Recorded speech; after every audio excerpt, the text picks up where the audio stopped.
اوريدا نزله بیا راغله. چا ویل؟ ها؟ دا چا ویل؟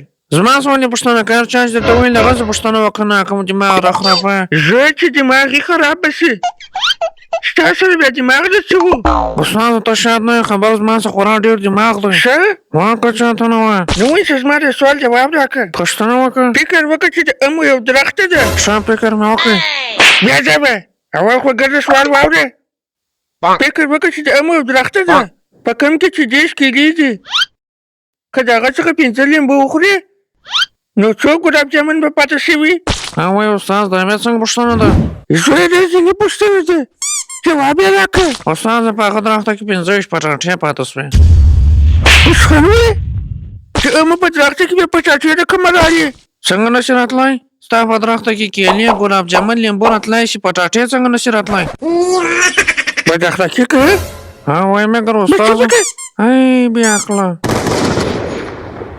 زه بیا کړم زه بیا کړم ونیسه نور څه ولیکه؟ استاد زه نه لیکم. ولې نه لیکې؟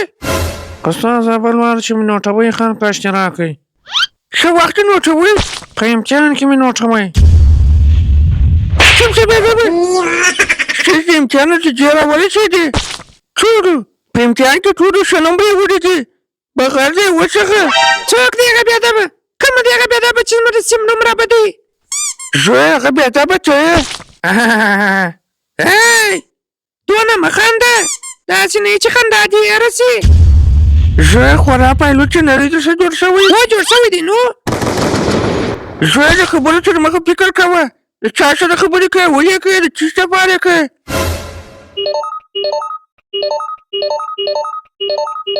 دا چا ټلیفون ته زنګ را روان دی؟ استاده زما ټلیفون دی. چا زنګ راوړی دی؟ استاده دا زما انډیوال هر ګړی زنګونه راوړي. ولې څه کار وکړه؟ چې شي زوی ټلیفون کاټ کړه. استاده که ما ټلیفون کاټ کړي نه هغه به ما کاټ کړي. څه ته وایې چې ویې ګورم چې د ستا انډیواله څوک دی؟ ولې ښاغلی مایوس سیلاب یم. بابا الو زما غږ اورې؟ کار چې کوي دا څوک و؟ استاده غلط نمبر و. څه غلط نمبر و؟ الله وی بچ شومه. استاده یو خبره وکړم؟ ویې که استاده که څوک غواړي چې ښه ډېر عمر ولري نو هغه دې د چا په کارو کار نه لري. زه خورا مشورې خلکو ته نه ورکوې؟ و چې د مشورې خلکو ته ورکوم په دا خطر نه خلک ما ته اوس مشاور صاحب وایي. څه نو مشاوره زما د پوښتنې جواب راکړه.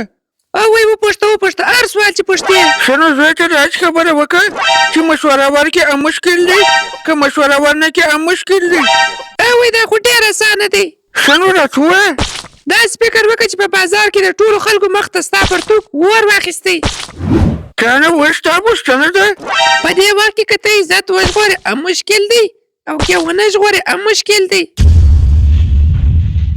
استاده یو خبره وکړم؟ استاده بل وخت چې بازار ته تللی بارنته د کالو لاندې یو دانه د مرمۍ شی ورته واغونده بهره که دې کالو ور واخیستی نه انا باره خو به نو نور خو به نو خوندي. استاده داسې تر خبرو یو شی را په یاد سو. غواړم چې تا ته یو شی درکړم. څه شي؟ جایزه. غواړم چې تا ته یو غټه جایزه درکړم. جایزه ګرده ساعت خلاصه موږ تر اوسه پورې درس لا نه دی شروع کړی. دا څنګه استاد یې؟ بنډاري استاد دی.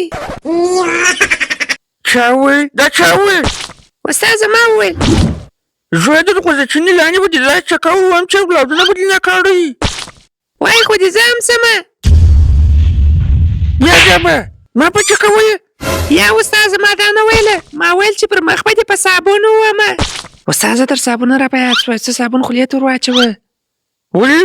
باره چر ځای روان یې تر خولې مې ګوبۍ راوړې. ستا خو